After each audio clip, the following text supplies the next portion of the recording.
Spiderman பிராண்ட்னுடைய Sony சைட்லேருந்து league ஆகி Jananayagan படத்துக்கே tough கொடுத்துருக்கு. இந்த நிலமையில பார்த்தீங்கன்னா இந்த படத்தில் இவங்க வில்லனாக இருக்கலாமோன்ற மாதிரி ஒரு கெஸ் வந்து சுற்றின்னு இருக்கு. அதை அப்படியே தட்டி விட்டு போயிடுறேன். அதுக்கு முன்னாடி சப்ஸ்கிரைப் பண்ணி வச்சுக்கோங்க. அதாவது என்னென்னு பார்த்தீங்கன்னா, டோபி மெகுயர் நடித்த ஸ்பைடர்மேன் பார்ட் 2 அந்த படத்தில் பார்த்தீங்கன்னா ஒரு போஸ்டர் வந்து வரும். அந்த போஸ்டரில் ஸ்பைடர்மேனு அதில் வந்து வில்லன் வந்து டீஸ் பண்ணி வச்சுருப்பாங்க. அதேமாதிரி அந்த படத்தில் வந்து பார்த்தீங்கன்னா ஆக்டோபஸ் தான் வில்லனாக வந்திருப்பார்.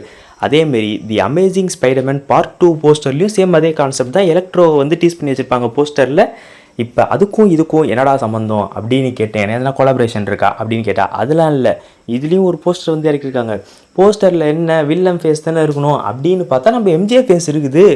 என்னடா இது புது ட்விஸ்ட்டுன்ற மாதிரி, ஒருவேளை இவங்களாம் வில்லனாக இருக்கலாமோ அப்படின்ற மாதிரி தாட்ஸ் வந்து போயிட்டுருக்கு.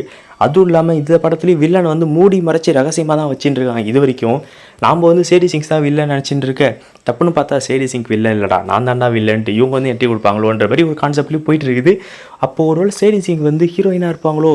இதெல்லாம் கண்டிப்பாக உண்மை இல்லை, இருந்தாலும் கொஞ்சம் நல்லா இருக்கே சொல்லிட்டு போயிடலாம் அப்படின்னு தான் தோணுச்சு. அதனால தான் வந்தேன். மற்றபடி இந்த கான்செப்ட் உங்களுக்கு எப்படி இருக்குன்றதை கமெண்ட்டில் சொல்லிட்டு அப்டேட்டில் இருக்க சப்ஸ்கிரைப் பண்ணிக்கோங்க.